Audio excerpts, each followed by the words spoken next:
Started. Hello everyone and welcome to the Marseille View. If you're listening to this, we're doing something slightly different tonight. So it's a end of season awards ceremony, the TMV Awards. It's probably our most fun episode of the year. So we're going to go through the season. We'll have a little bit of a chat about the season first, and then we'll dish out some awards as we always do every year. But we're doing it a little bit differently this year because we're actually doing a video call. So if you're listening to this, then this makes no difference. You can't see us. But if you are watching us, you'll be able to watch it on YouTube. So we're going to upload it to YouTube as well. My name is Stefan. Sorry, I've not even got to that part yet. And I'm going to be the host tonight. As always, I think I've always hosted this show, this award show. Sorry, not always the Marseille View. And I've got a bit of I wouldn't say a full house, but we've got a few faces with us today, or voices. So I'm not. Should I go introductions? Why not? I'll just go. There's only 4 or 5 of us. So firstly, Ben's with us. How are you, Ben? Good.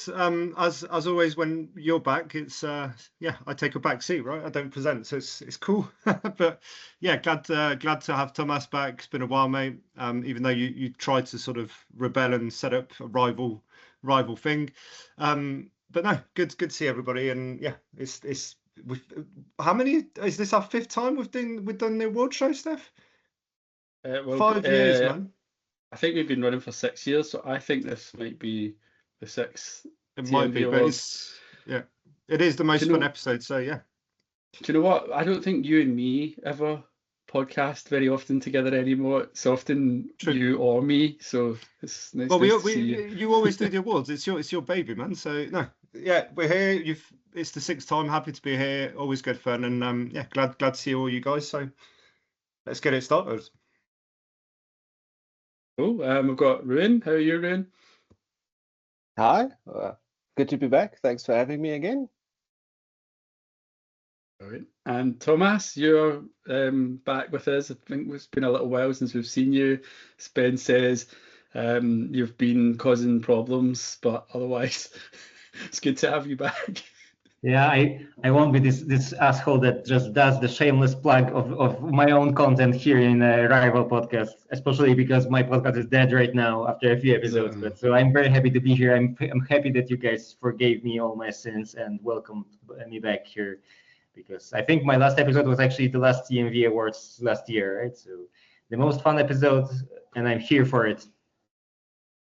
Well, I was going to say, do you want to tell people about your show? But if you're not doing much at the moment, no. It turned out that basically recording, solo isn't as fun as with other people, right? So for now, it's in hiatus. Let's say it like this. I mean, I would have offered to be a guest, Thomas, but my Polish isn't as good as my Ukrainian, sadly. So. I thought it was in English. Yeah, it's in English. Bennett joking. Charles, how are you? Good. Couldn't miss the awards and Thomas being back. So yeah, very excited about the show, and it should be good fun. Cool. So it's the Marseille View, the TMV Awards. We've got 8 awards that we're going to go through tonight. So we'll get to that later. But before we do that part of the show, I think it's probably best just having a little bit of a quick chat about the season. I know that you guys, a couple of you talked about this last week. I think it was you, Ben, and Charles, wasn't it? And Julien were on. And is that me, Ruin? Sorry, me, Ruin, yeah, and Julien. Yeah. So you just had a chat about the season in the last episode we did, which just came out last week. But yeah, so just to kind of see where we're at, I think it leads quite well into the awards. So Marseille, we finished the season in 2nd place. I think it's fair to say it was quite a strong season. I think, on the back of the season before, where I think we finished 8th, didn't we? Which was a season that was packed full of like classic OM style crisis moments. And how many different managers? We had 3 different managers, I believe, that season. So I think without European football going into this season was sort of mixed expectations, wasn't there? We had an exciting coach who joined us, one that has been in quite high demand in Europe for some time, Roberto De Zerbi, but no European football, limited transfer budget, and some, I guess, muted expectations. But regardless, we saw quite, an ambitious mercato and some promising signs through pre-season and the start of the season. And I think it's fair to say that the season went pretty well from start to finish. There was a few blips, I believe, round about November time, and then again maybe in March, April in the springtime where the form dipped a little bit. But we spent the most part of the season in second place, is my memory. You can correct me if I'm wrong, guys, because I'm just doing off the cuff. I'm not looking at anything. So I feel like it always felt like we were going to be second this year, and our other rivals never really worried me too much. I don't know, guys. What do you feel? I know we had a cup exit that was maybe premature from the Coupe de France, but what do you feel about the season that you have just witnessed? How would you rate our 2024-25 season? And I'll start with you, Charles. Just before Charles, I mean, I know, sorry if I'm stealing your limelight because you're the stats man, right? But just to add, Steph, I was checking earlier. I think this was the best OM attack in history over a league season of 18 teams. So that's a major positive. In terms of actual goals, yeah. Yeah, but I think we also conceded the most, or amongst the worst OM defenses in history as well. So, yeah. And big outperformance against the XG. That's okay. Well, I've just before you come in there, Charles, I thought it compared, from when I looked it up, I thought it compared quite closely with the Igor Tudor season, did it not? But that was a 20 club season. Yeah, no, was 18. I saw it. Or the 18, I think. Okay. All right, well, okay. Anyway. But we scored more goals, I think. We scored more goals.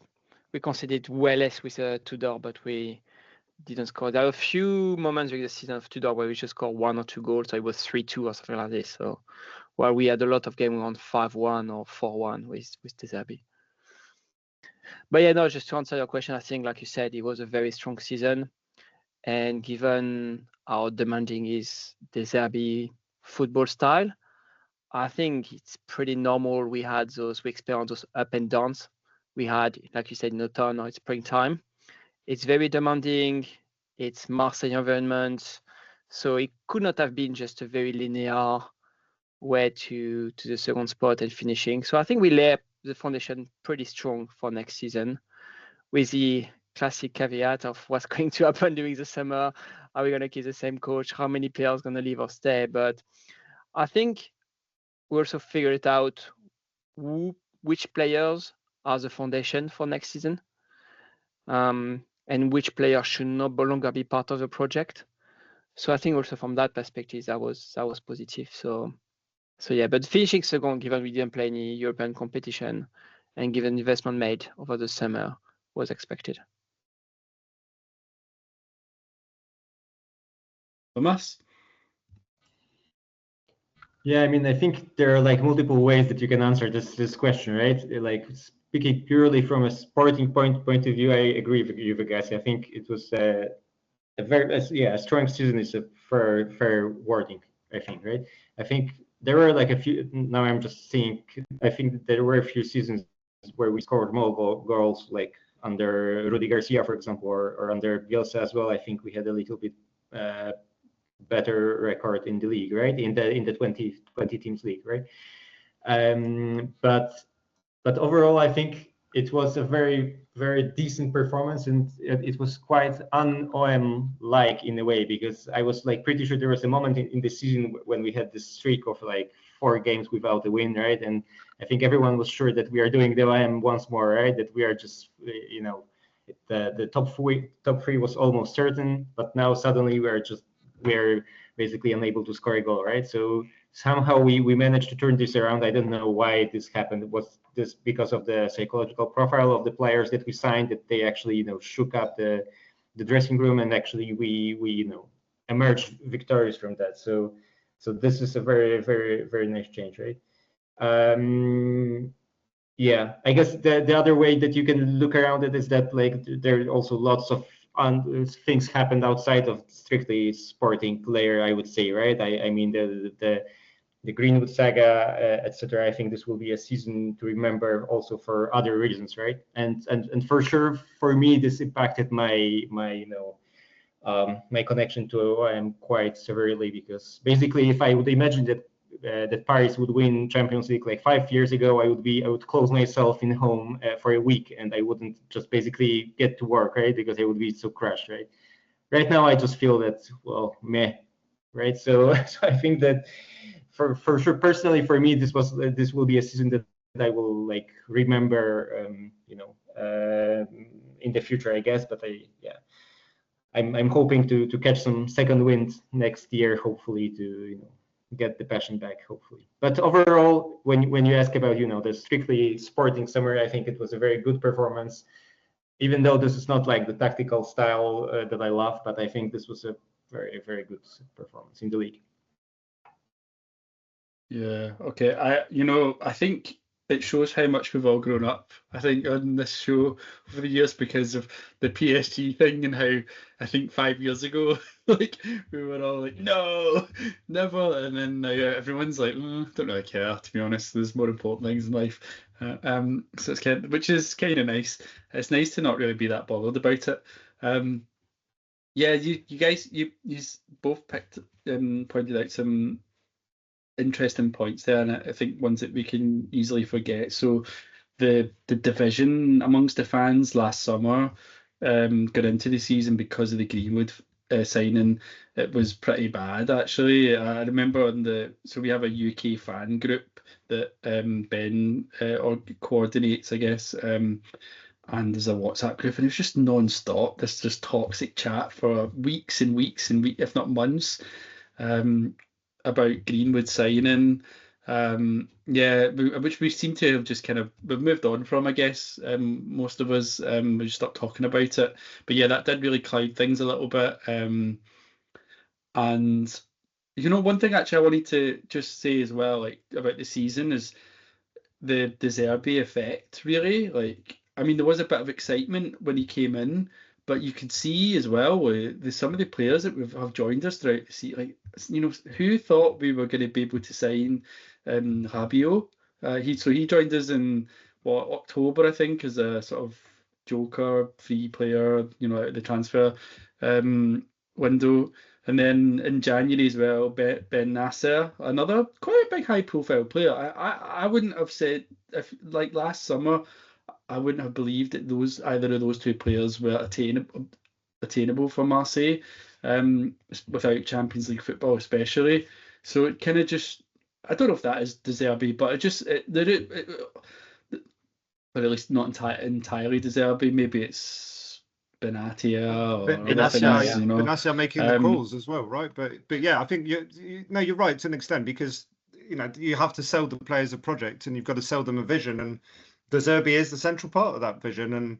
And a lot beyond some of the younger players, Rabiot certainly, he probably had the chat with De Zerbi, and he was like, hey, you're going to be one of my generals on the pitch, kind of thing. And you need a coach that has that ambition, but it also has the personality and the charisma that you want to play for the guy and you want to sweat for the guy. So yeah, if you're right, Steph, you'd probably divide it 70% attractability of the coach and the project and the objective, which is qualify for the Champions League. But Benatia is great acquisition for us on the sporting director side, because he's got balls effectively, but he's got credibility as well, and he will pick up the phone.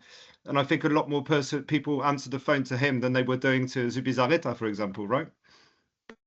Yeah, and I think it's like, with just on the subject of Benatia, I personally have been a little bit critical of him since his time in Marseille, but I think you've got to tip your hat off at him for the way that he's handled his role at the club throughout the season. So one thing I would like to point out is the lack of crisis, and when things haven't been going so well, I don't think they snowballed as badly as they could have. I know that there's been a lot of complaints about, Longoria talking about being under pressure. I think Benatti has talked about it a lot as well. But I don't know. I just feel like it's felt like a fairly stable season. I can't remember if we had any week low this season for bans for. I can't remember. One day, the only time I do remember when we've had the game stop for like half an hour was when it wasn't even in Marseille, it was in Le Havre. I don't remember any other occasions. That feels unusual to me. Normally, it's like a Lyon game, for example, it's not unusual for there to be some problems. I feel like things were fairly okay this year, quite calm in comparison to the previous season or other seasons in the past. So it's a bit strange. Almost doesn't feel like Marseille maybe. So I think they sort of handled it all well. And yeah, so a good solid season. At this point in cup exit, I believe, at least for me anyway, especially seeing as we went in Europe, it would have been good to have a crack at a trophy, and I think maybe the only one that would have been realistic would have been the cup, but it is what it is. Have you guys, I don't know, Ben, Ruin, is there any sort of final thoughts you want to say about the season before we move on? Anyone? No, I just wanted to say on the Benassia Desabi, I think for probably Longoria as well, for a long time we have, like, how are you going to call it, management, a front office, who have nothing to play. Like, you don't have, Benassia literally doesn't give a damn about politics in the club, about the agent's game or whatever. He's just here because he failed to perform, to play at Marseille, and he just wants to do well. That's his, he always dreamed about playing for Marseille. He made so much money in his career. He doesn't give a damn about like the transfer fees, playing with his agent. Well, he just wants the best player. And the same thing could be said about Desabi with his pitfall, like it happened after the Auxerre game. The guy just literally refused Manchester United, refused the money. He just doesn't give a damn about anything else. He just wants to play the football he wants to play. He wants to make sure like the Velodrome is on fire. And that's all that matters to him. We don't have like last year or Tessier turning in the background, try to take the job from Longoria, an assistant of Desabi trying to take his job or whatever. They are all in it literally. They have the bollocks to do whatever they want because they don't care about the environment, which is a big game changer for us, I think. Yeah, and I guess, we covered it last week, so not more to add about the season. It was a success, but it's beyond. There was no actual crisis. There was a crisis of results at a couple of points in the season, which we turned around. But beyond the work in bringing players in, the work in getting players out as well, you have to commend that, because Longoria has already shown in the last few years that he's, with Gerson, for example, we managed to recoup the fee that we paid for him. We've very rarely sold the player at a loss, even when he hasn't performed. Vitinha is probably the only huge mistake, right? That's cost us a bit of money, but we still managed to sell him to Genoa and get like 18 million. But this year, being able to very quickly realise that they messed up on Wai and on Brassier, and not only are you able to get them out, get the money back, but you've already got a target lined up to replace them. And look at Gouiri, look at the impact he's had. They will make mistakes, but if they're capable of fixing them now, which before we'd be paying for years for a Wai, because we'd have to loan him out and pay his wages to, and he wouldn't want to leave on the transfer because he wouldn't get offered the same wages, kind of thing. So yeah, you have to commend that. It seems a lot more professional on that front, but also the ruthless side of things of, hey, if you're not running and you're not working out, we don't have time for you, because we have so much pressure of results that we can offload you, and we will.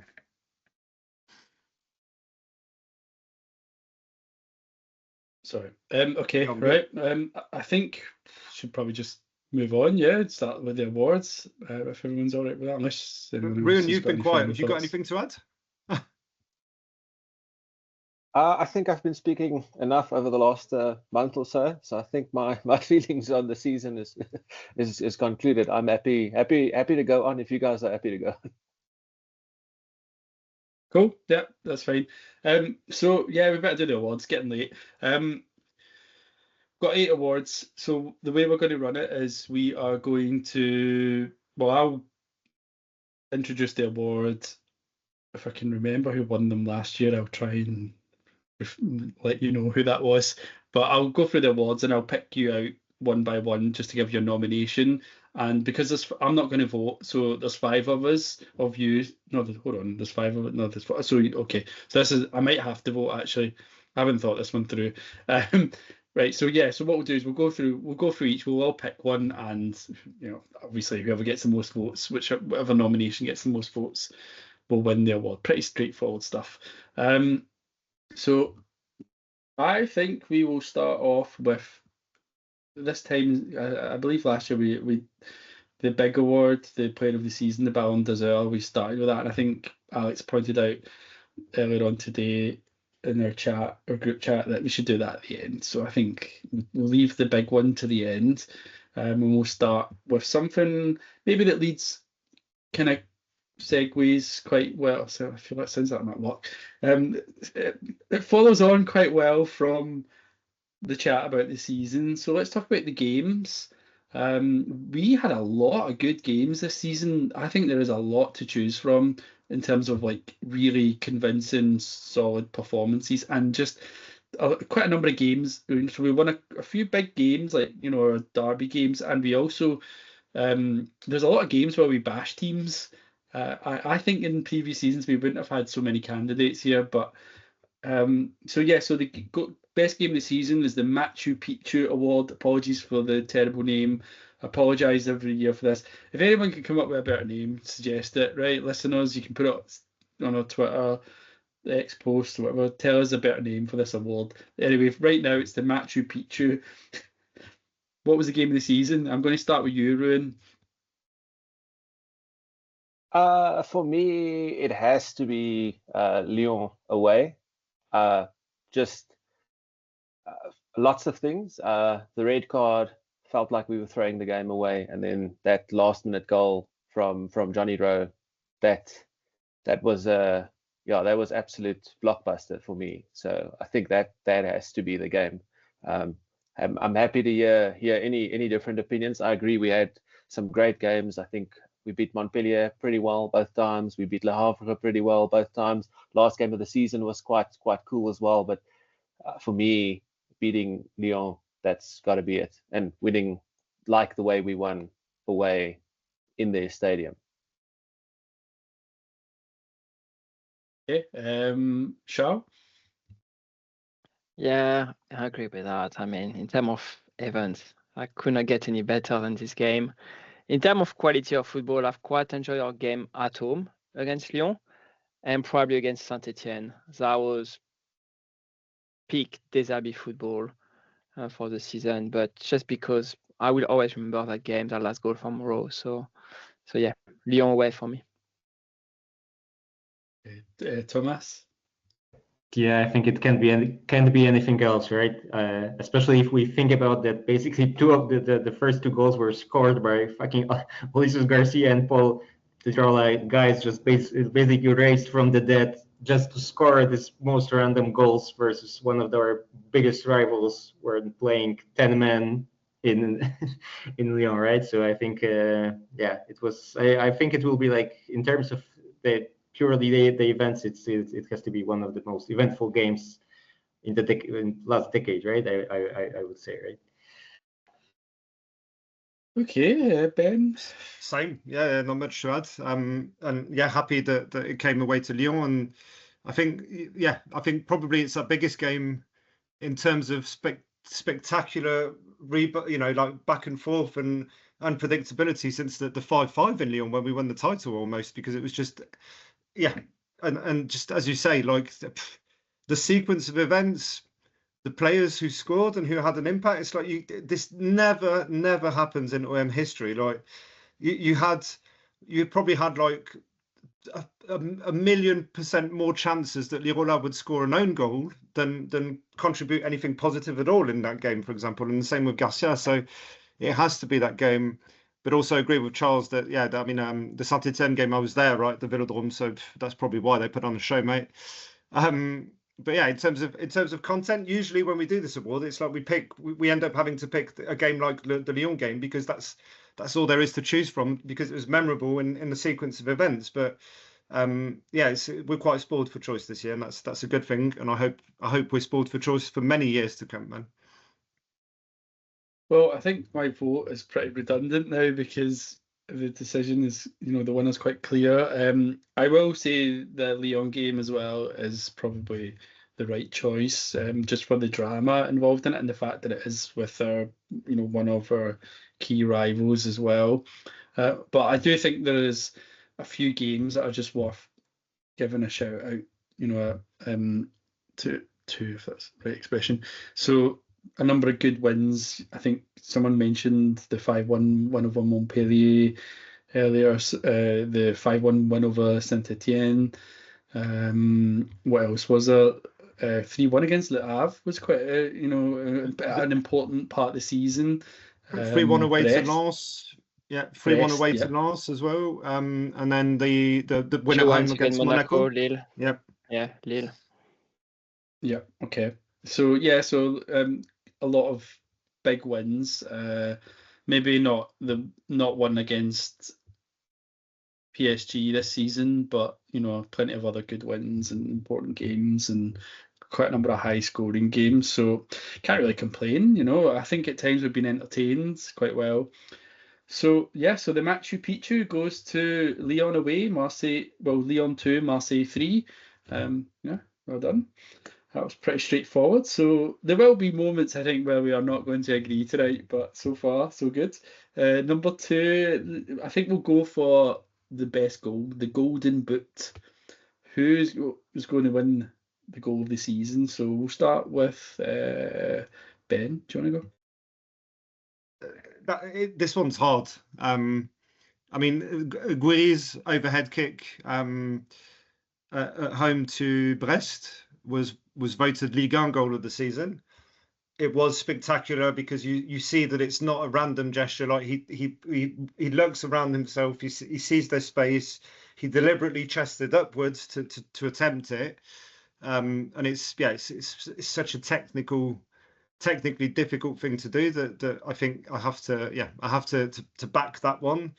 But there's so many honourable mentions. I mean, Greenwood's goal to seal Champions League against Le Havre away in the 88th minute, to put us back in front after they'd equalised, and we were probably all sat there shitting ourselves because they were attacking, and we're like, oh great, they're gonna win now. Greenwood scored a few screamers. Rabiot's goal against Toulouse, the volley, very nice as well. But yeah, for me it has to be Guiri.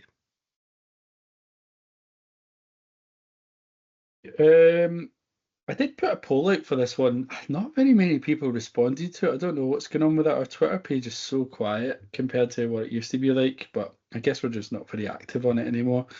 And not many people seem to use Twitter, I feel like, as much. But so there is a few. I think I did have a look at the goals. There is quite a few good ones, actually, even if one has already won goal of the season. Right, who's next? Charles. Yeah, I'm gonna back up this goal because it's a wow moment. But one of the goals that was not in the list is Merlin goal against Lille, and it's like proper Desailly football. 1-2 touches from trying to lure the opponent in your own half, and then you break the pressing by creating those triangles, and then all of a sudden you're playing a counter-attacking position, and that go all the way to the keeper. So in terms of team goal, I really, really love that goal. But yeah, I mean, the Guiri goal is just wow. So yeah, Guiri again. Do you know what, though? Do you think it was as good as Bamba Dieng's overhead kick? I don't think it was a few years ago, and Bamba Dieng's overhead kick didn't even win the Golden Boot. I mean, that was the one from different. Akliouche this season. That was really good because it's technical. But the fact he chested it is better because he literally put it where he wanted to do. While Bamba Dieng is just like the ball came in and just, put his brain outside, just like, let's do it. Was But it? yeah, Was that? Huge goal Was that his hat trick as well? Guiri, was that his third goal in the game as well? I think it was. No, I think it was his first one, right? But that was the I game think that it was first. scored Yeah. the hat-trick. Yeah. Was it his first, the overhead kick? No, because he scored the first goal. He scored the first goal against Brest with like it was an attack, and I think we Yeah, maybe you're recovered right. the ball. But surely it wasn't the last. I think the third one was actually the one that he scored. I think it was flagged for offside, right? But then VAR. Probably, yeah. Okay. Okay. Yeah, I guess I can I would also like, I guess it makes sense to vote for that goal, right? But like I don't want to be too obvious.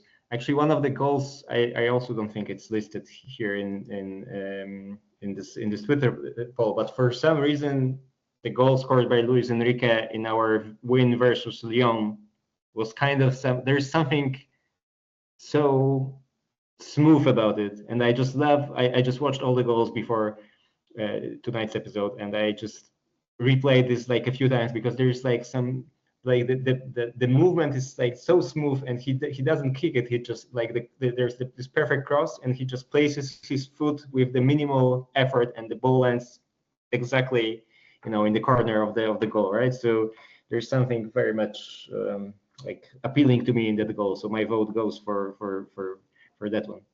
The problem is that I he did missed consider that exactly one. the same one against Monaco 2 weeks after. Yeah, yeah. But the explosion of the velodrome on this goal, plus the celebration, when he's doing like this, and it's just like, yeah, it was a really good one. Yeah, I thought about that one, but I just had to, I couldn't pick them all. Twitter only lets you put in four options in a poll, so it's kind of annoying. I think the problem with the Lewis and Wheat goal is that when I was watching it again, I couldn't get good angles on it, and I think when you see it and the angle that it was shown in the game, you don't really get fully maybe get to see the real quality of the goal. But yeah, let's do me. Maybe I'll go. Actually, I don't know who I think Greenwood did score a few good ones, didn't he? He scored a good one against Le Havre, and he scored another good one against, who was it? Not was it Saint-Etienne or Toulouse? Maybe it was the Toulouse one, I think. He scored a good one against Saint-Etienne as well, I believe. Similar goal, maybe. And Jonathan Rowe, didn't he scored? What was the one he scored where he pinged it across? That was against. I think there was a back heel, right? It was like a big win versus Montpellier or something like that, and Garcia's cross, and he scored with a back heel, right? I did like Rabiot's goal against Toulouse. I think I'll give that a shout. Why not? Just to be different. Just the sort of the technique, and I think when you watch him play, sometimes it's like he knows how to use his size, his frame really well for in moments like that, in terms of how he controls the ball and he sort of like manipulates it. It's kind of nice to watch. It reminds me of a way that certain players that I grew up watching played. I'm not saying he's like Zidane or anything, but there's just a certain kind of way that he kind of uses his body really well. And you don't really see that so much nowadays. I feel like football's a bit more frantic and kind of just a bit, yeah. I don't know. So I did for that goal as well. Like I think Greenwood tries to dink it. Merlin falls over, then he recovers it, doesn't he? And it basically gets deflected. So to your point, Steph, yeah, Rabiot has like a split second to react. It falls perfectly for him, but he's like, the ball's in the air and he's got to decide, am I shooting, am I bringing it down kind of thing. He just goes for it and hits it sweet, perfectly. Yeah. Okay, so I think, Ruin, you're last on this one, aren't you? I'm going to be boring and agree with everyone on the Guiri goal. I think everyone said what they needed to say about it, but I agree. That's my goal of the season. Okay, and I think then it is determined. So Amine Gouiri wins the Golden Boot for his spectacular overhead kick against Brest. So no surprises there. As Ben pointed out, it was voted the Ligue 1 goal of the season. Therefore, how could we pick something else? It was always going to be pretty difficult. So we move on. Award number 3. Was 25 millions. Bye. We're not going to miss you. Well, there's an award coming up where we can discuss that maybe in a little bit more detail. And it is this one that is right now. So it's the Marseille View. No, sorry, the Marseille Roulette, which is the award for the best signing of the season. And I think we'll start with you, Charles, because you've kind of already indicated what you may vote for. I mean, it changed our season, swapping Y for Guiri. Saved our season. He outperformed his expected goals by a massive margin. Like this overhead kick. And he's a perfect striker for the Zabi. He can link, he can play on the wing, he can be number 9. He think about the team first, which helps also when you have Greenwood next to you, who's just thinking about banging goals and shooting. He gets frustrated and he's showing he's frustrated, but it's not like he's not going to pass to Greenwood on the following counter attack. It changed our season. We are struggling. You can see like Mope, it's sailing, and we're really struggling to get any goal. And that's why we're starting struggling with Auxerre, with all those games. Because, I mean, with Desabi football, if you lead the game, you're going to win it because you're going to open space. If you concede the first one, the opposition is going to just build that bus, park the bus, it's going to be even harder, and you get more and more frustrated. Guiri saved us so many times. He scored so many important goals with Greenwood to open the score. So signing of the season, Guiri. Okay, Ruin. I don't want to be boring again, but that's my pick as well. I agree with everything Charles just said. It's I think he changed the complexion of what we had up front. I think everyone else who played in that 9 role, Mopai wasn't really what we panned out. I think he looked okay when he wasn't good enough. We had Rowe there towards the end of the season. It's not really his position. I think there's some honourable mentions for some other guys. I think getting Rabiot at the start of the season completely changed the way we approached the season, having a player of that caliber. But I think ultimately just what Guiri did can't go unawarded. Okay, Ben. I'm going to go with Rabiot. And Ruin's just touched on it, but yeah, I think we could all feel that there's a bit of a spark, and the profiles that we'd signed before, like Højbjerg and experienced players like that, was like, okay, so one of the main things I think is maybe the brains compared to last season, because we were so leaderless and we were lacking that experienced and that those committed professional athletes and footballers who are first in training, who set the standard for everybody else, a bit like Alexis Sanchez did when he was here.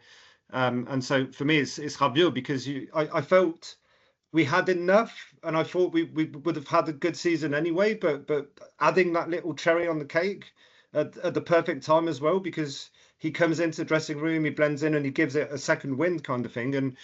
And when the going got tough, he stepped up, and in the media, he stepped up in the dressing room, and yeah, as you say, if I'm thinking back to players of old, like.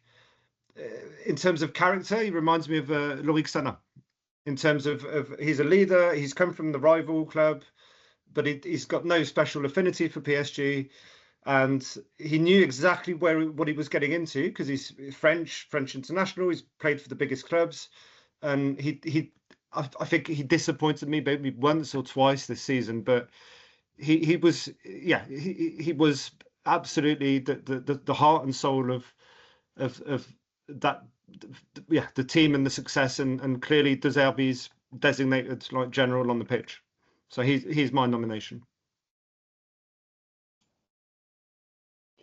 So I was basically torn between Guiri and Rabiot, but I think I will also go with the latter, with Rabiot, because basically I think it also makes sense to include like the economic factor in this category, right? He arrived on a free surely like we paid him like a big bonus, right? But still, like in terms of the pure deal, I think this is like the deciding factor, and I will vote for him. And also the reason is that now, Stefan, you are in the limelight because you can choose the winner for this category because we have a tie, I believe, right? Yeah, I was wondering that actually whether I wanted to go before or after you to see how this one played out. I also am going to go for Rabiot. I think, yeah, I mean, yeah, I mean, you guys have said it already. I think for me, he became the sort of guide through on the pitch through and off the pitch, as Ben said, throughout the season. He was the leader. I think he's a caliber of player in terms of quality and experience that I haven't really seen at the club for a while. So, like, I know we've had a lot of good quality experienced players, but not one who necessarily plays with such a calming influence, presence on the pitch.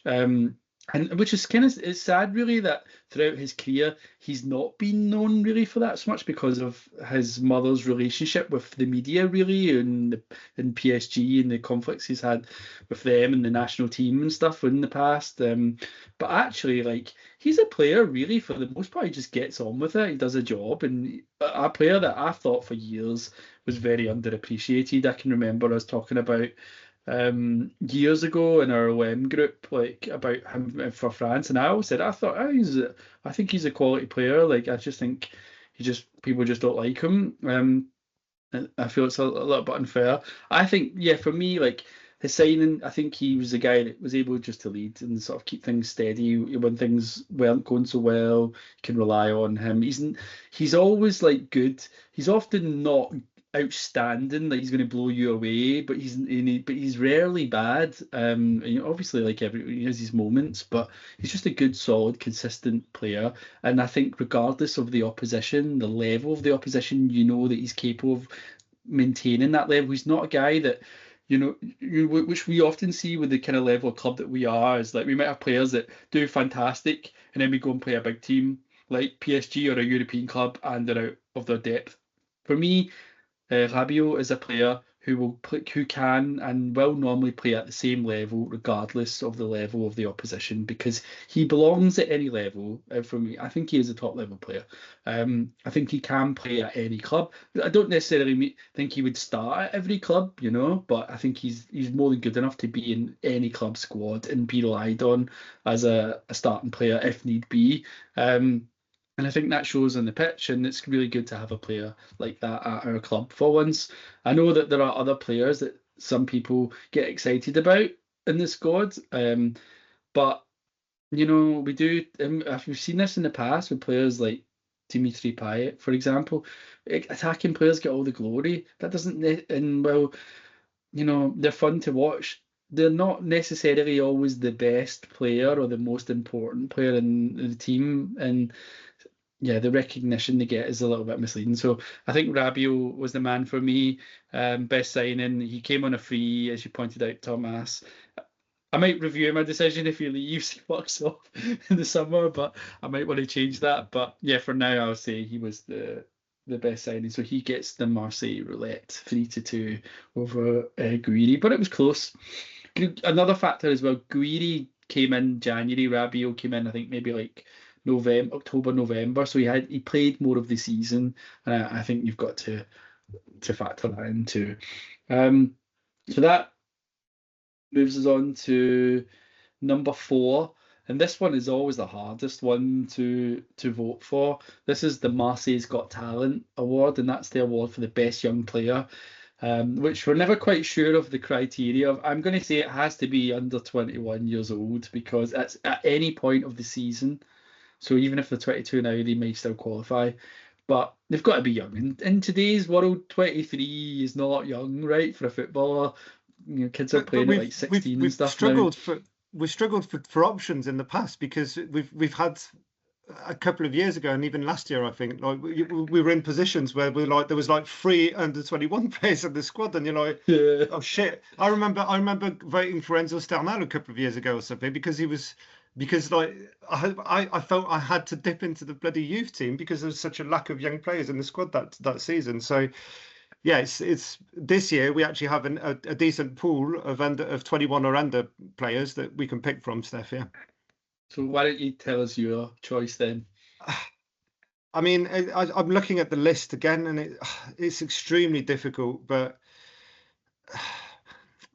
I'm going to go with Bilal Nadia, because he had a very nasty injury. He came back. The list is in the group, Charles, in the WhatsApp group. You can check. There's a screenshot, but from Thomas.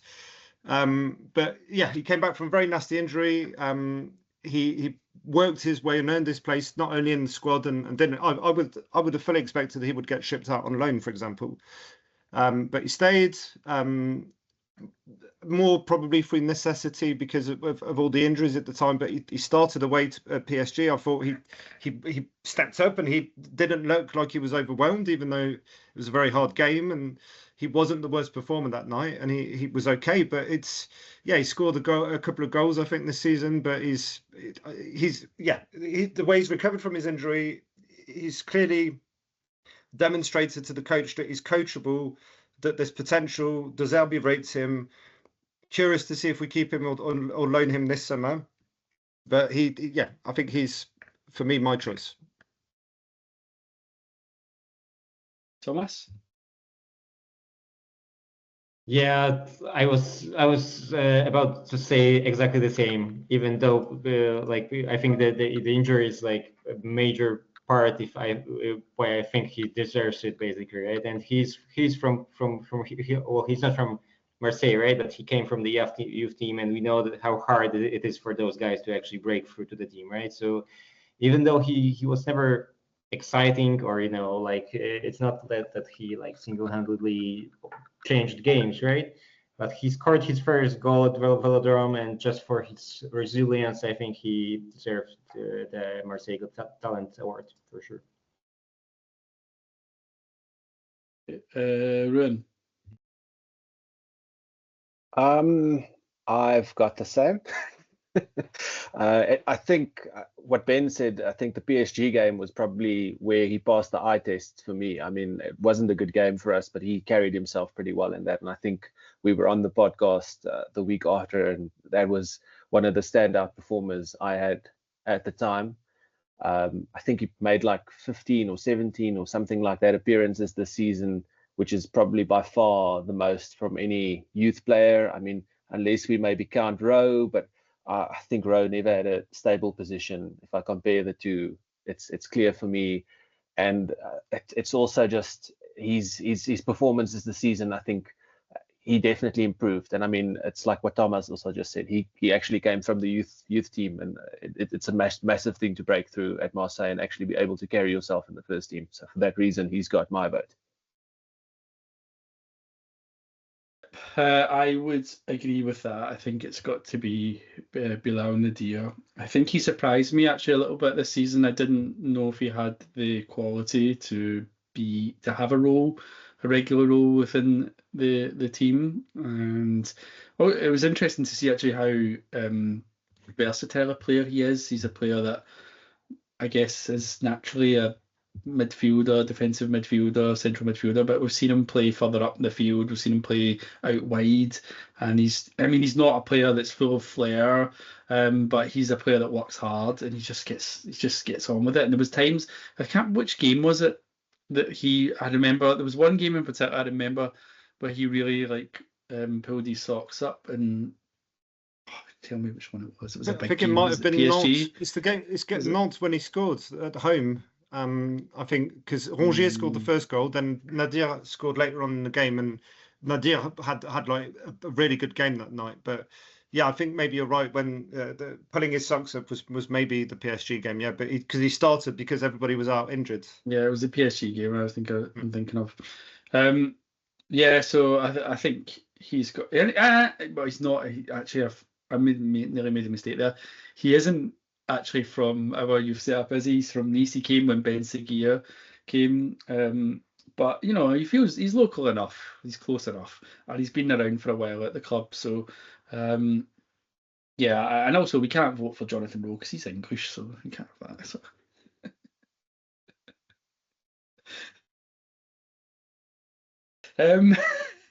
So I think, yeah, so without further, yeah, the Marseille's Got Talent goes to Bilal Nadir. So I think let's go to Charles. Like, even though he didn't do his research and he's frantically looking for the age of players right now, but maybe let's give him a chance.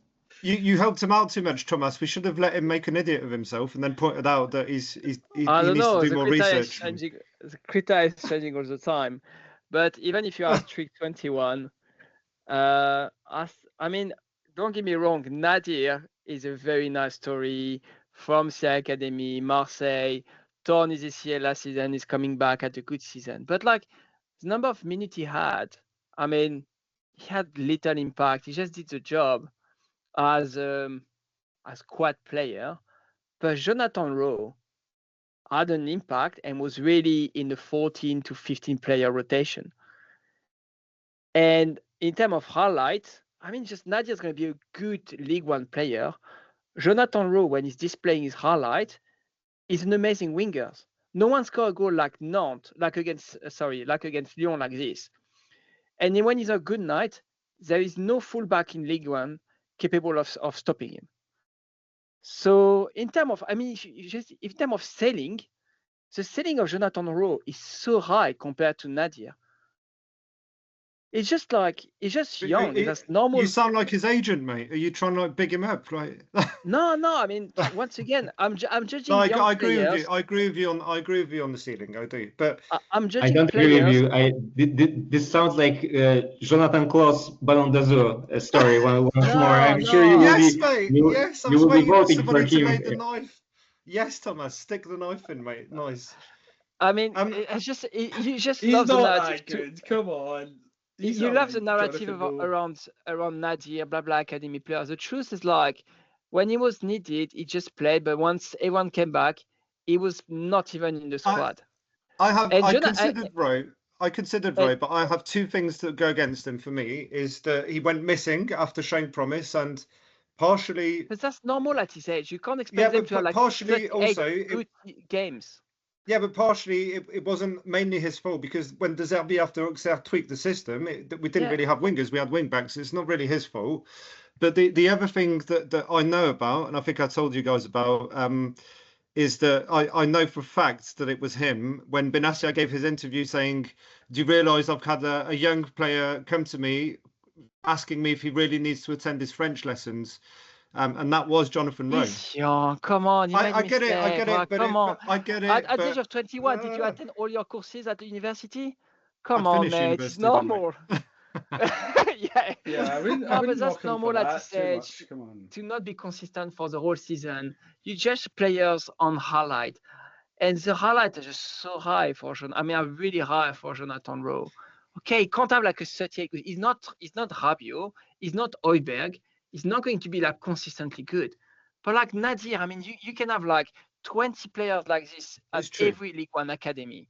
Jonathan Rowe, I'm sorry, it doesn't come very often. He's not a Pogba, but in terms of highlight, in terms of capacity to play with right or left, he's very flexible. I really like the player. How much should we spend for him? 12 million? 15? Yeah, but it's championship fee, you know. I know, but it's I mean, it's your choice, man, and you're making solid arguments. I've given my reasoning. I'd like to see more from him. I think I agree with you that his ceiling is high. He will have a better career in terms of the clubs he plays for than Nadir, I predict. But yeah, he went missing for too long. You know what? I think you're right that probably, as in terms of his contribution to the season, has probably been much greater than Bilal Nadir. But I think with the award, there's other things you've got to consider.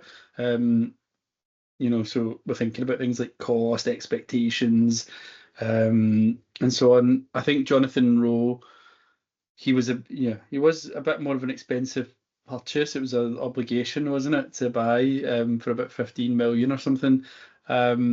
And he's I'm sorry, Shah, I don't agree in terms of his potential. He is your classic YouTube winger highlight reel guy. He's not I'm fairly confident he's not going to like succeed at like the top level as you're indicating he has the potential to. He's that kind of guy that does good for like coming on as a sub for 15 minutes. If he goes anywhere and starts, he's just not going to be able to.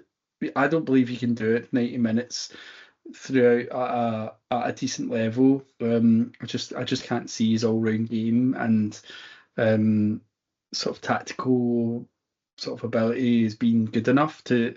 He's just an impact player, you know. It's just a different. I don't mean to knock him because that's what he does. He's good at that, but he's an impact player. He's not a guy you want to play for 90 minutes. He's not. He doesn't wear white boots, mate. So that's he could do though. He could do. I would give him that. He could do. But yeah, he has got a bit of like.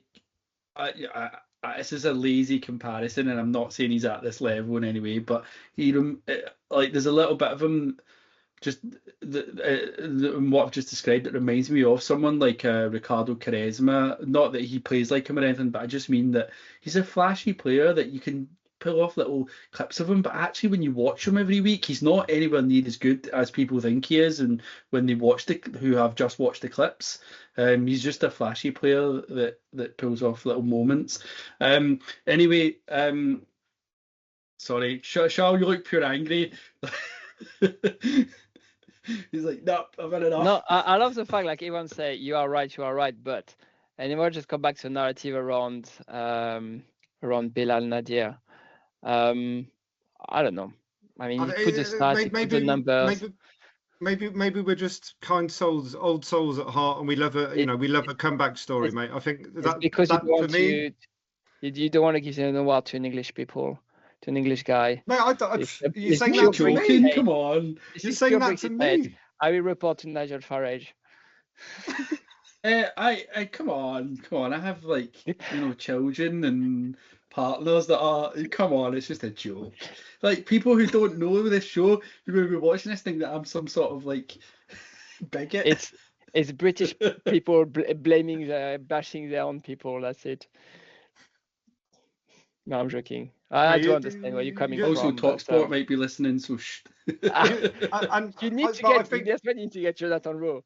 I think it's worth setting I think it's important that Thomas and I set the context here as well, and just explain to the auditors that as we were starting this vote, Charles had no idea who was 21 or not, and so he went through Greenwood, then Merlin, then Enrique, and Rowe's not even his first choice to begin with, right? So, mate, come on. That was my top 4 because I thought the criteria was under 23 or 22 during the season. So like obviously it's gonna be Greenwood. And then the first thing you said, like Bilal Nadir, like what? And it's just like, okay, can you please remind me of the rules now? It's exactly how we felt when you voted for Jonathan Klaus, mate. It's exactly the same feeling. Now you know how it feels, mate. If you want to make it to the Hall of Fame TMV podcaster, you need to go do something like this. Shout, who signed your top? It looks like, or is it just your cable? It looks like you've got a big signature on it, yeah. Alan Boksic. Who else? Oh, wow. Awesome. He was drunk at 6 a.m. in Makaska, drinking rakia, and that was the only way to meet him, apparently. So I did that.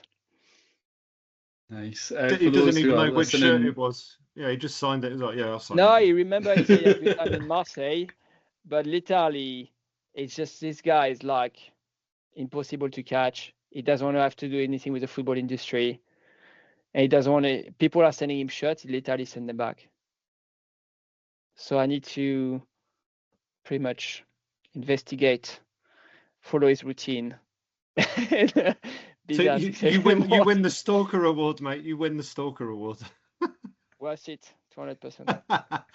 It's a bit convenient, isn't it, that you, a Marseille fan, managed to find Alan Boksic and your time in crew. Yeah. Don't care. That's why I'm playing football. That's because of him. So at least it's good for me, for my mental health. Yeah, so for those who are listening and not watching, we're pointing out that Charles OM shot. It's got a big, massive signature. He must have been drunk because it is massive, the signature on it. Yeah. Anyway. It's very annoying. Go away. Right, so let's move on. So the next one is number 5. I think it's probably my favourite award. It's the Revenant. It's the award for the most improved player of the season. And I think we've got a few good candidates for this. Personally, I was thinking it through the other day. Who would like to go first? I am going to choose someone. Thomas, I don't think you've gone first. So can you just, for Charles again, can you remind him of the criteria of this award and any terms and conditions around voting for it? They have to have been rubbish before, now they're good. Well, maybe that's a bit harsh, but you get the gist of it. They've come back from the dead, or the Revenant, right? The most improved compared to last season, for example. Like that's it.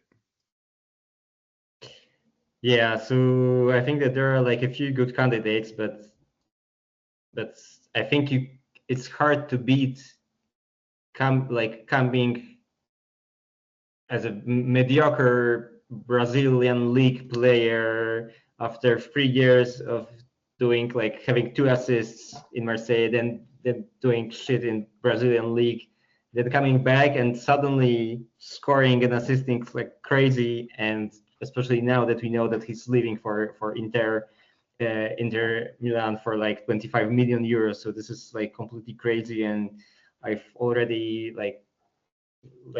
I let go of him, of the idea that he will be good like 3 times already during his stint at Marseille, but he literally came back from the dead, and yeah, we are here now, right? So my vote goes for Luis Enrique for sure.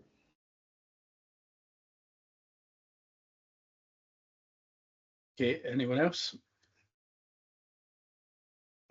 I'm just going to second that opinion. Yeah, Resurrection is not. It doesn't even come close to qualifying him. I mean, I think you rightly pointed that out, Steph, in the chat, that maybe a lot of us were probably a bit harsh, and we were like, I think it was the context as well. It's like, oh, we qualified for the Champions League at the time, and the backing that AVB receives in the transfer window is Balerdi, and this unknown kid from Brazil, and apparently this is a rumor, but apparently we meant to sign another Luis Enrique at the time, but we ended up with this guy because it wouldn't surprise me knowing OM and the way it was back then, but Zubi is fucking sleepwalking at the wheel. But yeah, he's if you'd have told me that he'd not only when he came back from loan last winter that he'd play and he'd show that he's improved, but he scored the winning goal against the winning penalty kick in the shootout against Benfica,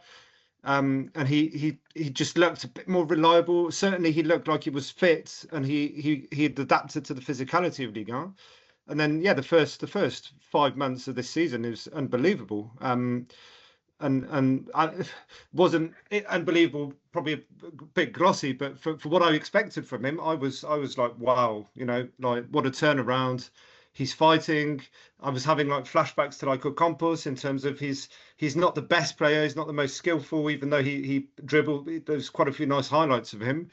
But yeah, he was putting in a shift, and he was scoring, and he was decisive, and I didn't expect anything from him. I expected that he was going to be like a loss leader. We're going to sell him for no money. And now he's signing for the finalists of the last Champions League and runners up in Serie A. And I wish him the best. Like Thomas, I'm a bit, doubt that he, I'd be pleasantly surprised if he finds another level or if he plays regularly. But yeah, it's the whole thing, the resurrection, the improvement, and the fact that he's bringing us quite a high transfer fee, because I think he's worth probably 15 in my view. But yeah, all of that adds up to him being a clear nominee. When I was thinking about this afternoon, I was, and it was for different reasons. But if Enrique hadn't been around, I would have nominated Rongier, because again, he missed. He was missing all of last season. And lo and behold, it's the only season we don't finish in the top 3 since he's been at the club, and fit. So he's an important player, but it's Revenant was. I didn't think he qualified because he came back. He was missing through injury last year, so it wasn't like he was shit and he improved. So Enrique all day. I think Rongier won the Revenant a couple of years ago, actually, if I'm not mistaken, when he had that really good season. There was some. I was going to mention that, actually. There was some kind of stats going about about a month ago or so about the number of points we were picking up when Rongier was on the pitch compared to when he wasn't within the pitch. It was something like 2.2 points per game when he's playing versus, I think, 0.7 or something when he wasn't playing, just sort of showing you the impact of him. But yeah, so I'll just go now, actually. In terms of my choice for the Revenant is Luis Enrique. It's yeah, you guys have said it. I mean, this is a player that was out in the cold. He was shipped back to Brazil on loan. I don't even know if he did particularly that well there. Didn't look like he had much of a future at OM. He did decently, actually, when he was there. He did decently. Did he? I know when we first signed him, yeah, there was talk about him being the Brazilian Mbappe, I remember. And you know, the first couple of times we saw him on the pitch, he touched the ball just a few times, but we saw a few little touches in bursts of pace, and we all got a bit excited. And then under Sampaoli, actually, he did contribute quite well on that sort of left wing back role. He had a few assists. He looked quite an explosive player, raw, but with a lot of potential. And then he completely fizzled out. And he just looked not ready for European football. So I think the expectations were really low. And as his contract is kind of moving along, I think there was a feeling that this player is just, we're not really going to get much from him, and he's probably going to leave for next to nothing. So the fact that he came back last summer was a little bit of a surprise. I think mostly because we probably weren't able to get rid of him. And there was problems with Botafogo, wasn't there? I think we're keeping him, them not having any money because of Textor is such a broke crook. But I would say that, yeah, his arc, his arc is quite impressive. I think he's, really redeemed himself. I think he has shown himself to be a good all-round footballer, a versatile one that can play in a lot of different positions. I think he's actually best as a left winger, not as a right wing back. I think he is a very good player. I think his potential, because of his physical qualities and technical qualities, is, I think, very high. And I think Inter Milan, is it higher than Jonathan Rowe? Is it higher than Jonathan Rowe? Much higher. I think if Inter Milan coach him right, and he's going to a league where having the tactical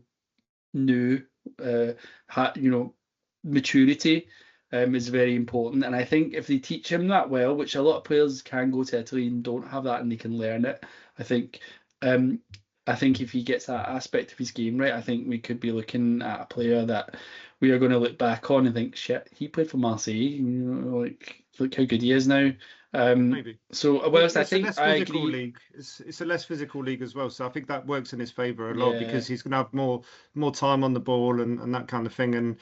And but yeah, you hate this topic of the environment, right? But yeah, the Revenant Award at Marseille, for a player like him or Balerdi, that despite all of the adversity, the struggles, and the perceived flop and the perceived lack of progress, for anybody to recover the way Balerdi, Luis Enrique even more is even more impressive in the Marseille context, because you're top one game, you're top of the pile, and the fans adore you, and then you have you miss a shot or you have two shit touches of the ball and the velodrome's on your back, and it's very, very hard to recover from that.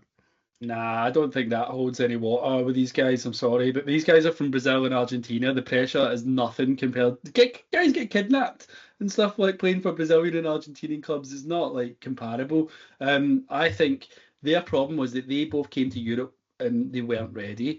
They came to Marseille, they were not ready. They hadn't developed as players enough, and they needed time. And both of them, we looked at them and we wrote them off. And over time, they proved themselves that they did have the quality. I don't think the issue was anything about the pressure. It was about that they weren't mature enough players. And yeah. So I think Luis Enrique shows that he went back to Brazil. He came back. He was a more developed, all-rounded player, a more intelligent player, and I think there's still big holes in his game, as you pointed out. He kind of went missing a bit towards the end of the season, but I believe a lot of that might be down possibly to the fact that his head might have been turned because he knew that he was possibly going to be leaving, and there was interest from European clubs in Marseille. I think Bayern and someone else, maybe English club, was linked to him, but that Marseille would be looking to cash in on him.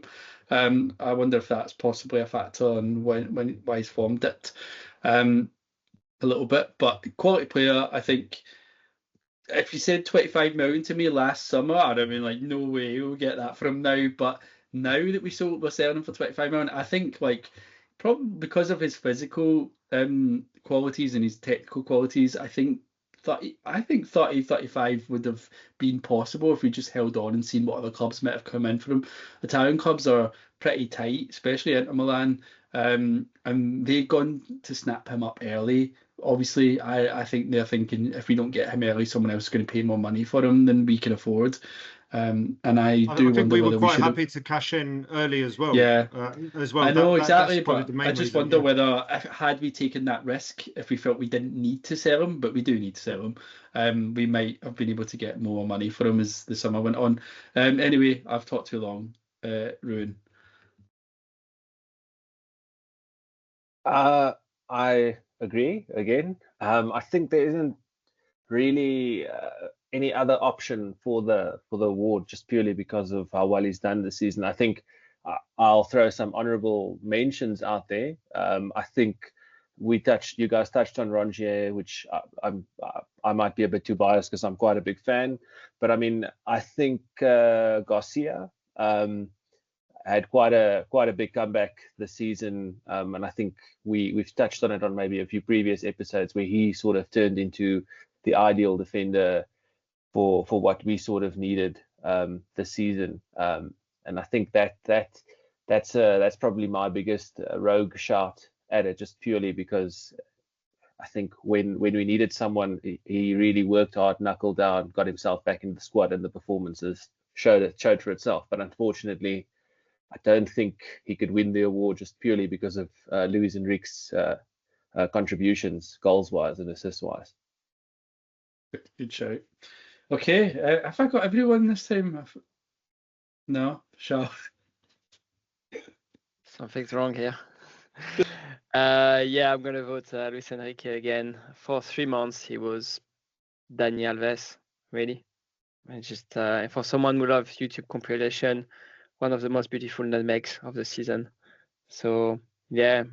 And once again, Balerdi, Luis Enrique, I don't know, we shouldn't do the list, but when you recruit a player, like you said, from Argentina or whatever, 18, 19, it takes time. It takes a lot of time to make them consistent player, starter, etc. So yeah.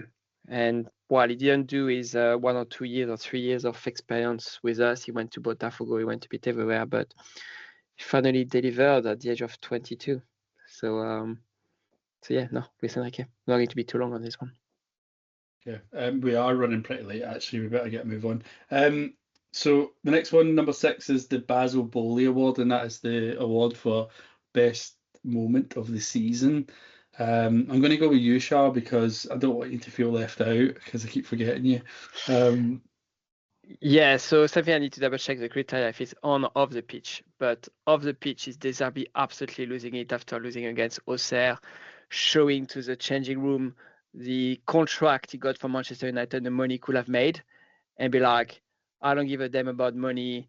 It's all about the velodrome, the fans, blah, blah, blah. You guys are going to start doing what I ask you to do. So, and once again, we talked about like having a relatively calm season with no storm from the fans or everything. It was literally an auto-generated storm. We lost 1 or 2. We always lose like 1 or 2 like this at home, with a team being very lucky, parking the bus and scoring on one counter-attack. And he just completely lost it out of nowhere. But once again, we've been complaining for years about someone who wants to win absolutely everything, and like a defeat matters, especially at home. So he set the tone. So for me, it was the moment of the season. Okay, Ruin. I'll go for an on pitch moment, and now I think I'll give Jonathan Rowe his flowers. I think that goal against Lyon has to be the moment of the season for me. I mean, everyone I know from a footballing perspective that has any sort of knowledge about Marseille, that lived for a few months after it happened. I mean, I agree with Charles. If we're going to look at off the pitch moments, that and like maybe our little Roman escapades towards the end of the season could be given a good shout. But I think for an on-field moment, it has to be Jonathan Rowe against Lyon. Yeah, I thought someone would choose that one. Thomas.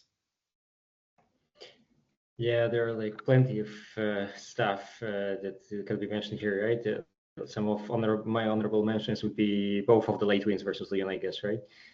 So this is one thing. The second thing would be just appointing De Zerbi, which was kind of really like this was a thing, right? Because no one's actually suspected that this will happen, and this kind of put us on the football map for many people then, right? So I think this was also quite a memorable moment.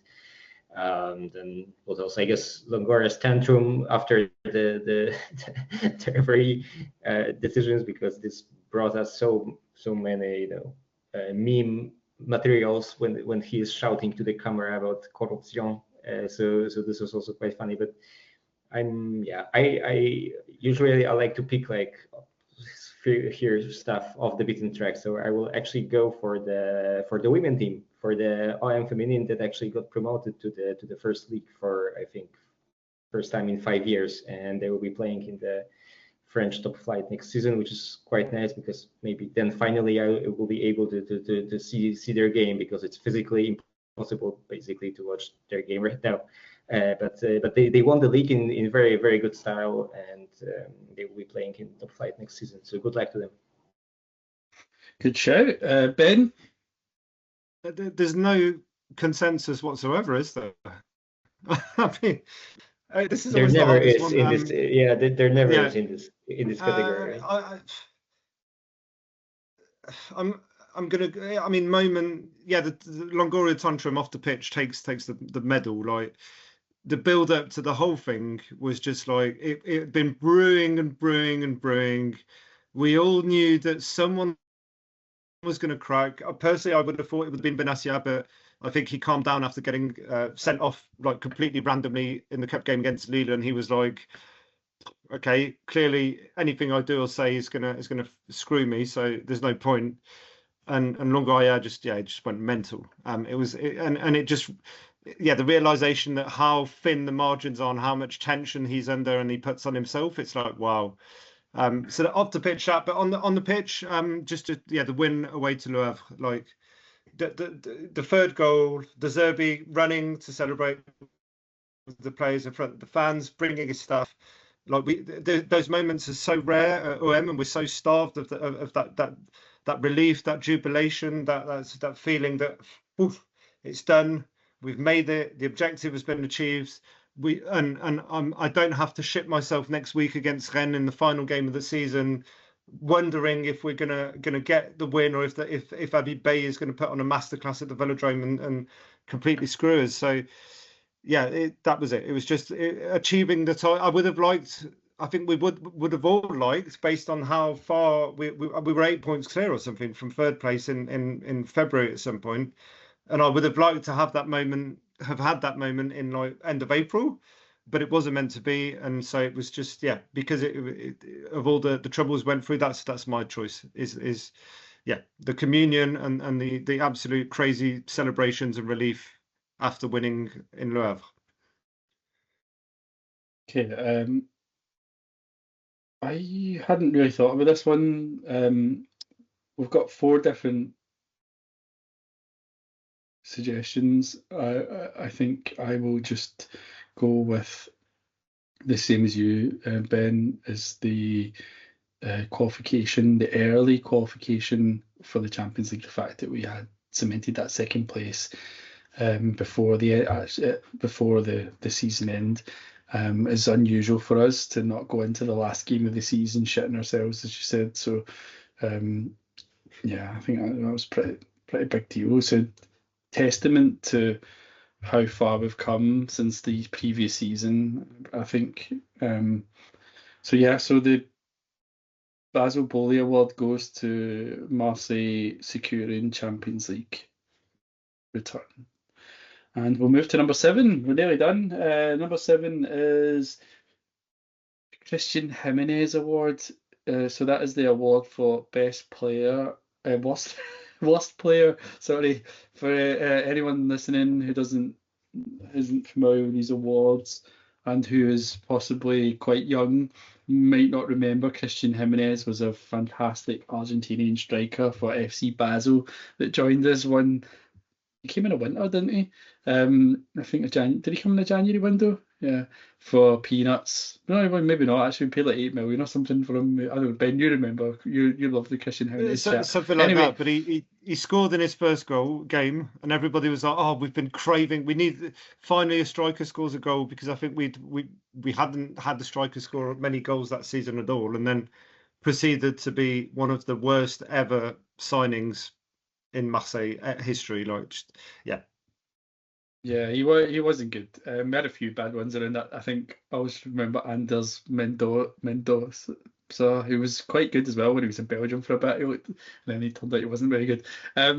But yeah, so half a million according to transfer market from Basel to Marseille. Yeah. Christian Gimenez award. Who is the worst player of the season? I think we'll go with Thomas. Ooh, okay. I was thinking about this for a long time, right? And I think we shouldn't pick up the obviously worst player because it isn't fun, right? So I'm actually going to go in this category for Lilian Brassier because I think he is a testament to how big of a role mentality plays when it comes for it to right, because I was really hyped by us signing him, and I think he was really a very good defender last season for Brest. I think he's doing okay right now for Rennes as well, right? But almost all of his games were absolutely garbage, I think, and this just shows how much of how much it's important for you to have your mentality sorted out, right? When you arrive at Marseille. So sorry, Lilian, you seem to be a nice guy and everyone liked you, but I vote for you. That's a good shout. He was really crap. So, Ruin, have you got any suggestions for the worst player of the season? I've got a few that spring to mind. I tried not taking Brassier or Wai because I think we got rid of them relatively quickly. But I probably will contradict myself because for me it's between either Kondogbia, just purely because when things went south, he was sort of the guy everyone ran past. But he's not the one I'm not gonna put him number 1. He's probably my number 2 or number 3. I think Luis Felipe. I don't know why we signed him. I don't know what his point was. He was very rarely on the pitch, and I think he was awful when he was on the pitch. So I think the Kondogbia one, I don't want to put it at the top because I think he at least had moments, and it's not his first season with us, and he was playing out of position. He's not a central defender, and most of his poor moments came at centre back. When we had a bit of an injury crisis. So for me, it's just Luis Felipe because I don't even have words or any description. He was just there, and I don't know why. Do you think he's better than Brassier? I'm not so sure.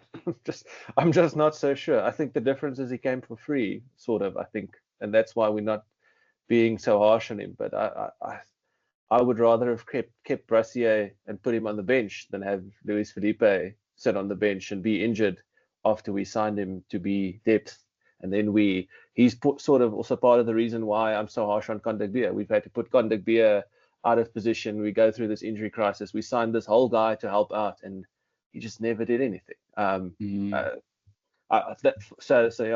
know it's harsh, but I'd rather have kept Brassier, who at least stayed in the league and played relatively at a decent level at a different club, as opposed to Luis Felipe that came back from Saudi with this massive reputation from what he did in Italy, and he did nothing except got a salary and sat on the bench. Yeah. Okay. Ben? I mean, I don't think Luis Felipe qualifies. It's not even worth a mention, but he's a solid choice. Yeah, I fear this is another one we won't have much consensus, but I guess maybe for the similar reasons. But also, I mean, you know, I have a long-standing dislike of this player, but Harit for me, just complete, like, started the season well, got sent off very harshly against PSG, as we know. Also, allegedly had injury problems. Well, at least that's what we were told officially. But yeah, he just, again, you know, a bit like Luis Felipe, when he was needed and allegedly he was available, for whatever reason, De Zerbi just never rated him after starting him early in the season. And I remember, Steph, do you remember when we went to the friendly against Sunderland in Bradford, and he hooked him off at half time, but we were sat right next to the bench, and De Zerbi spent the whole half screaming at Harit for taking way too many touches on the ball, for slowing down the counter attacks, and I just think that he frustrates the hell out of me, because he's got talent, but he just has a very low football IQ, and I think a very low commitment or motivation to actually put in a shift and fight for his place when it's not going his way. So I think there were times at the season when he was maybe fit and on the bench or in the squad, certainly, or in training, where we specifically when we had that run of shit results in March and April, where we could have done with a player like that and a profile that has a bit of flair and could have made things happen. And the fact that he was never even considered, just for me, says a lot about. I expect a lot more from a player who has shown that he can be a contributor. But he's been here, what, 2.5 years, nearly 3 years, and it's just not good enough, and he needs to go. Charles? Yeah, I was between Luis Felipe, because completely useless. I mean, being constantly injured, like eyes, knee, ankle. And then he played 10 minutes. That was one of the worst 10 minutes of a football players I've ever seen. But luckily for him, he's never been on the pitch. While Lilian Brassier, we really tried for like 3-4 months. And I really saw in my whole life, I would never see a Torisi again. And against Nice, that was worse than Torisi. For all those who are maybe too young, we had an Italian player. It's like Zubar. No, do you remember Torisi when we signed up with Stapi in 2001? He had one game. We conceded 3 goals. That was 2 own goals and 1 big mistake. And against Nice, it's exactly that. The guy was just like completely. I mean, he never made it. He's not strong enough, mentally strong enough to be at Marseille. And honestly, he said it after, like he was not ready for that. So I will give it to Brassier, because sadly for him, we tried for 3-4 months while Luis Felipe was never on the pitch. Yeah. I was going to go with Olirola, actually, just because I mean, he was fucking terrible, wasn't he, at times? And I was just thinking about, like, when we talked about him before in the podcast not long ago, and just like I think you were saying, Ben, how it looked like he'd been out the night before and he just came on like as if, oh fuck, have I got to come on now? And he played like that as well. Oh, which game was that? Which game was he's got a beer belly and everything now and stuff. Like he just does not look like he's I can't remember which game it was, but that was exactly. It looked like it's like he got called over and he was like, "What? I've got to warm up. What?" Shit! Oh, someone's Yeah. injured. I need to go on. And oh yeah, there. I can't remember which game it was, but that was comedy, man. It's just the fall from grace, really, isn't it? Because when he first came, that first 6 months, he was amazing. Like, he was so good. And, like, look where he is a few years later. It's just awful. But I think, really, obviously, Blassie is the winner here. He's got 2 votes. And I think you're right. I think, he was pretty catastrophic. He played more games than the other guys that we've mentioned, really. And maybe not. Yeah, he probably did. Did he play more than Nari? But yeah, I think as you rightfully compared, Ben, it was a bit like Zubar for me. I don't really remember Teresi much. I didn't really get to see him a lot at that time, but that season.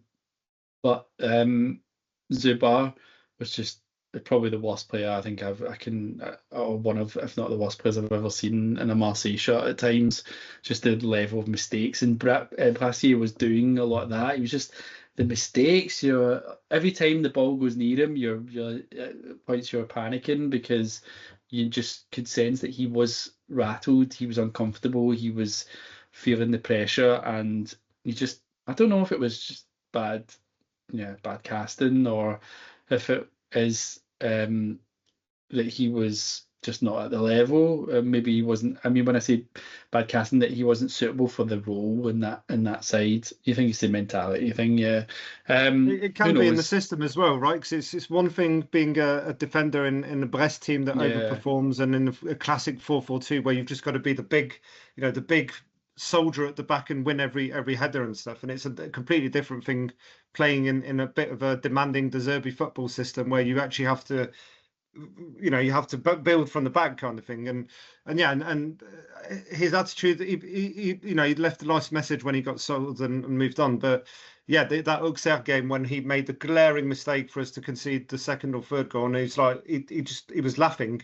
And at that point, you're just like, mate, come on. Like the last thing you should be doing right now is acting like, it's just a terrible attitude. Yeah, I don't know how he's done since he's left, but anyway, he's gone, and hopefully he doesn't come back. He can't come back, can he? No, we sold him we cancelled the option to buy him and sold him to Rennes to lower Guiri's transfer fee. Yeah. Okay, so Blassier wins the Christian Gimenez Awards. Can't remember who got it last year. So there was just too many last year. Yeah, that leaves us with our final award. It's the big one. It's the Ballon d'Azur, which last year was won by Aubameyang, who I think kind of swept the ceremony, didn't he, with quite a few awards. Should probably run through who the winners are of the Ballon d'Azur, if we can remember. I don't remember. I know Boubacar Kamara won it Jonathan 1 year. Klaus. Did he? No, he was a nominee. He was a nominee, mate. Payet won a couple of them. Mandanda won the first one. I think Mandanda won the first one, and then Kamara maybe in the AVB season when we finished second, it was either Payet or Kamara. But yeah. And I think Alexis. But Alexis, you're right. Yeah. So traditionally won by very experienced players other than Kamara. So Mandanda, Payet, Kamara, Sanchez, then Aubameyang, I think it was. And this year, I think it's going to be quite interesting to see who people go for. Who wants to go first? Do I want to go first? Maybe I'll go later and see if I can wield my power. Ruin, do you want to nominate? I'm happy to go. For me, it's Rabiot. I think that's why, for me, earlier I didn't put him as the signing of the season, because I think this is the award he deserves to win. I think everything we've said earlier about him, the goals, the leadership, on and off the pitch, the caliber of player he is, coming to the team on a free transfer, being French, knowing the pressure of coming down to Marseille, knowing the pressures of the league, knowing the challenge we're up. Because of the previous French team he played for, he knows what we were up against. So for me, there's no other player, just purely the all-round package. And I think without him, we probably wouldn't have finished second. Thomas, if you want to come in now. Yeah, because I have to skip soon, so maybe I can cast my vote now. So yeah, I think there's like a pretty big elephant in this Skype room that we haven't been talking enough, right? And although it pains me very much to do so, I will vote for Mason Greenwood. So for a guy who actually broke my relationship with Marseille quite a bit, right? But I think when we are talking like purely about the quality of football, right? I'm not talking about the fact that he kind of disappeared in big games and that he didn't put as much defensive effort as it was required from him, right? But basically, when you look at him playing and when you look at him striking the ball and like making the dribbling on the wing, I think it's like we didn't have player of such high caliber. I think in I don't know how many years, right? So unfortunately, I have to vote for him. Although for sure I wouldn't like to see him in I'm shirt anymore, right? But my vote goes for Greenwood. It's a fair point. The quality is clearly there, hasn't he? He's been fantastic. I don't know if I agree though. I mean, we've had Payet for years. I think people were pretty harsh on Tovan. I think he was pretty spectacular for a few seasons. I'd probably say arguably our best player over the last 10 years or so, even more than Payet. And I think actually, I know a lot of people don't agree, but Tovan, when he came as a young player from Bastia, he didn't really go to Lille, did he? But he swerved them for us. The way people, I remember watching him, it was Troyes, wasn't it? It wasn't Bastia, it was Troyes. I mean, No, the talent was there. It was Bastia. Was it? Oh. Sorry.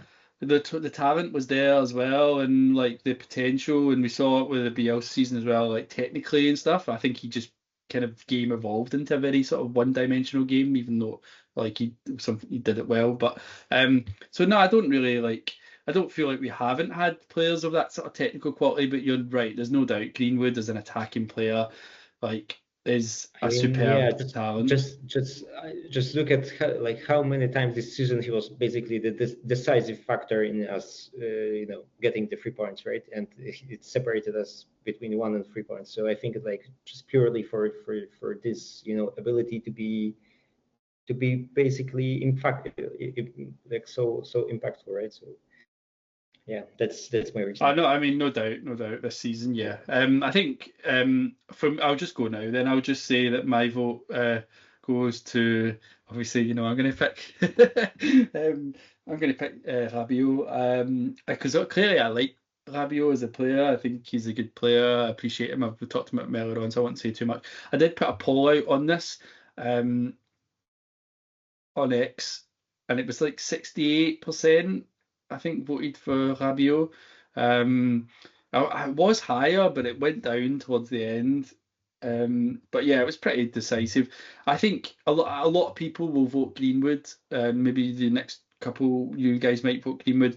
I think it's there's valid reasons for voting either. For me, I'd vote for Rabiot just for consistency and leadership, and I personally think he brings that quality. That while it's not the quality of an attacking player, a striker, a winger who scores the goals, but I think it's the type of quality that we often don't appreciate, the importance that he gives to the game. It's the full 90 minutes of the passing, the tackles, the standards. Yes, exactly. Yeah. So anyway, Ben, do you want to go in? I'm going to go with Thomas. If I hadn't vote for Rabiot's signing earlier, I mean he could and he's had a huge impact. But I'm going to go with Greenwood. Although mixed feelings as we've discussed and stuff. But yeah, I mean talent wise, I hear you with Payet and Thauvin. Very special players on their day and consistent and talented. But in terms of when you watch a player and you see the way he touches the ball and he runs with it, Like maybe it's only me in this box, but I haven't seen such a raw, ruthless player who's so like everything is millimeters, and it's he could some of the goals he scored, like he could not have hit that any better kind of thing since Ribéry, and he's the first kind of player that I rated Ribéry, but he stepped up, and Greenwood, I think it was very important because even though he's highly rated and stuff, and he's come from the United Academy, and he's had his bad PR, and he's fucked up in his personal life kind of thing, but he did well in Spain, but he scored what 10, 11 goals or something. Yes, granted, playing for a smaller club, but yeah, it's Retafe with Bordalas football. He got like 30%. Yeah, but yes, it's the minimum expectation when you arrive at a club like Marseille and you have such a beyond the reputation, but you've got the bad blood, you've got the bad PR.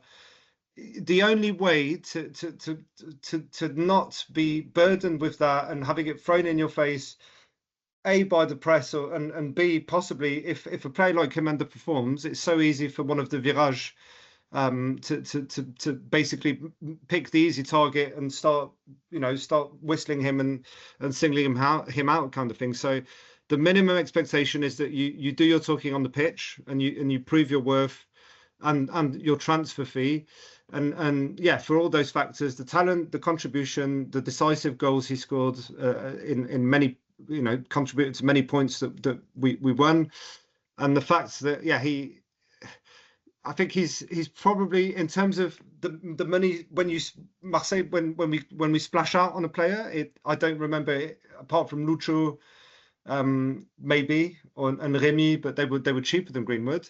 It's never come off. You always you're always feeling like, fuck, we pay, I would have been happy paying 10 or 15 for this guy, not 30. And he, for me, is the rare player who's lived up to his price tag, lived up to the pressure and the expectation. And he's been decisive. I want to see more from him. I want to see him be more professional and be less nonchalant and maybe expressive with his body language and his frustration. But yeah, he lived up to the hype and he contributed. Oh, the power is with you. This is the decisive moment of the evening. Use it wisely. Yeah. So just to start, and that's why I'm putting my data quant hat. I think we have not mentioned at home during the podcast, but Pierre-Emile Højbjerg had a really, really good season. We could have mentioned him for the signing of the season. Once again, that was a veteran we needed. We didn't have last season. He was literally coaching the team on the pitch. So Deserby football is not easy to understand. It's not easy to apprehend. He best endorsed the football and make sure he was implemented on the pitch. And once again, because he's playing so many passes, he has so many touches, all the stats, quant data, I absolutely love him. So I just wanted to give him a shot. But obviously, it's between Greenwood and Rabiot. And you all mentioned very good reason for, Greenwood or Rabiot. But we watch the games and we see the attitude. There is one who's super decisive, but just lives up in the last third. Rabiot is just a leader in everything. So I'm going to give it to Rabiot. It's not easy to come from Paris. It was not something with Greenwood. No one was really happy to see Rabiot coming in. And until the end of the season, when we're starting to have a bit of drop in form and we had to get into the final sprint, he literally told everyone, took everyone in the changing room and being brutally honest with Luis Enrique and Mason Greenwood. And I think that's why we had a very good final 5 to 6 game, because Rabiot was like, you know what, guys? I'm the boss of the changing room with Højbjerg. This is Marseille. This is a standard for a club like Marseille. And if you're not happy, you guys go on the bench. And Deserby put them on the bench. And then they understood, and they had a very good end of season. So yeah, it was important. He was always very good in all the games, lifting up his level when it was big games. But yeah, the attitude is just a class player, super class player. It's like Lucho. He really reminds me of Lucho. We didn't win the title because sadly there's another team we're spending 700 millions to replace Qualo Emani and Gonzalo Ramos or whatever. But yeah, Rabiot is just, he's an amazing player to watch, and I'm very happy to have him in the squad. So yeah, Rabiot for me. Okay, I thought you were going to go with Greenwood actually, because when you started talking about stats, yeah. But yeah, good shout out in Højbjerg, and I think there was a few other players that are worth mentioning that had really good seasons, isn't there? Like really, the goalkeeper. Yeah. Alerdi. Who would have expected when we signed? Really, who would have expected? Yeah, no, yeah. I wrote him off personally. I thought, nah, he's no different from Paul Lopez. He's the same kind of level. Yeah, I expected like a little improvement, but not this. Like, fair play to him, and hopefully it continues, because his problem throughout his career has been maintaining the level consistently. But yeah, he's a very honourable mention, and he kept us. Guiri as well, yeah. Some people voted him in the poll. So even though we only played half a season, and then I think Murillo had a good season, maybe not that level, but a good solid season. There was a lot of good performers throughout the season, consistent. Also, Baladia once again, few games he was outstanding. Yeah. I mean, when we were deciding last year, there was Aubameyang, and then there was like maybe one or two potential like mentions, and this year, it's look at the turnaround, right? There are two front runners, but there's like three other players who are very close seconds, and we're spoiled for choice, and that's good. That's what ideally we see more of that, guys. That's our dream, right? Right. I think this has got to be the longest episode we've ever done. It's like 2 hours. I can't believe it's gone so long. Thank God the others didn't join, because if there'd been like 7 or 8 of us, we would have been here all night. It's been fun. I'll just run off the awards before we finish up. So we had 8 awards. The Matchu Pitchu went for Lyon away, so Lyon 2, Marseille 3. The Golden Boot goal of the season went to Guiri for his bicycle kick, or overhead kick, whatever you want to call it, against Brest. The Marseille Roulette went to best signing of the season, went to Adrien Rabiot. The Marseille's Got Talent, the best young player award went to Bilal Nadir.